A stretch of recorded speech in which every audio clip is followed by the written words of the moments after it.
Hey Swishers, welcome to an all-new episode of your Daily Swish! Okay, we're going to go ahead and start talking about the 2021 WNBA Draft. I'm going to give you an inside preview look of top key players and where they're going to go. Now, the draft is set to take place on April 15th, and with that being said, it is being done virtually just like it was last year. So let's go ahead and start with some of the top key players. Now, Dallas has the number one pick this year, and they are already looking at Charlie Collier, a center from Texas. She's still projected the number one pick for the Dallas Wings, and she finished her season averaging 19 points and 11.3 rebounds and shoots 51.1% from the field. Now, she played well against the upset over number 2 Maryland, 16 points and 11 rebounds, struggled against South Carolina with only 4 points and 4 rebounds. Now, that's because everybody knows that South Carolina was the number one defensive team in the nation this NCAA season, throughout the regular season and also throughout the NCAA tournament. So, of course, it was going to be a little bit tough for her. They weren't going to let her drive through. All right, so she struggled against South Carolina, but what can she bring to Dallas? Okay, good work ethic, high motivation, tough physicality, and mentality. And I think that's what Dallas needs to help them pull through into a playoff spot this year. Now, Dallas has a lot of picks this year, only because of where they fell in their rankings last year. Okay, let's go ahead and talk about Atlanta Dream. Okay, why I said it like that, I don't know. Okay, so Ariela Garantes, okay, shooting guard from Rutgers. She was a transfer from Texas Tech, went to Rutgers for the remaining of her season, and she is considered one of the top consistent scorer all throughout her college career. She finished the season with an average of 21.3 points, 6 rebounds, and 5.2 assists. So she would be a great asset to the Atlanta Dream just because they will have another strong scorer, and I think that's what Atlanta needs. Besides Kennedy Carter, she can't do it all by herself, and we know that, right? And she can create, Garantes can create opportunities and stretch the defense.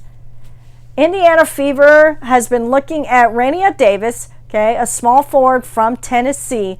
She's at the height of 6'2", and has a great shooting ability from all sides of the floor. She has a little trouble with her three-pointers, okay, which means that behind the arc, it's only 26% shooting average for three-pointers. But Indiana, they're going to step up and work with her on that. Okay, her shooting average is about 17.3 points per game, and so I think Indiana, if they work with her on those threes, she'll be a great asset to that team and be able to pull them off into a playoff spot this year as well.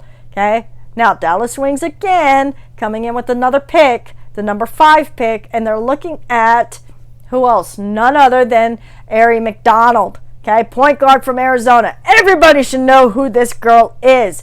She might be little, but she is one hell of a player. Knows how to drive it to the basket, isn't scared. She's tough. Have you ever heard that saying, though she be but little, but she is tough? Okay, kind of that Shakespeare saying that we've heard before, though she be but little. Okay, that is Aari McDonald to the T. Okay, she's quick, dominant, and always out for the kill. She averages about 20.6 points, 5.6 rebounds, and 4 assists per game. Okay, so that just goes to show you how tough of a player she is. Another big top player that a lot of people tend to talk about is Dana Evans from Louisville, the point guard from Louisville. Now, she could go either way. She hasn't really for sure made a pick. Dallas or New York is really fighting for Dana Evans. Okay, she's known for coming in at clutch moments. I don't know if you guys watched the game with Oregon. Okay, she scored a whopping 29 points over Oregon. If she goes to New York, she's going to be joining former players Asia Durr, Jasmine Jones, okay, and even Kylie Shook. Hopefully we can get Asia Durr back on the floor to make them a dominant team, because if we remember last year, she was out with COVID and she couldn't really step it up for her team.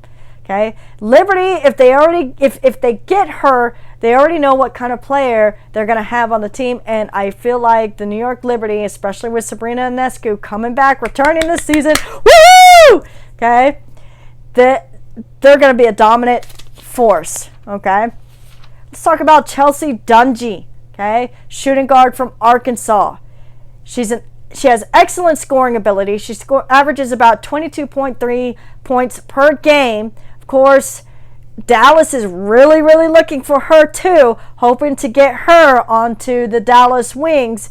And Dungey could be that extra weapon to pair up with Agumba Wally for being a top scorer. If we have those two girls on there, be sure to know that you're going to have dangerous weapons on the Dallas Wings, especially with Agumba Wally, man. She can't do it by herself, but I know if we put Dungey in there, Dallas, I feel like they're going to have their comeback year just because of all these top picks that they're able to get.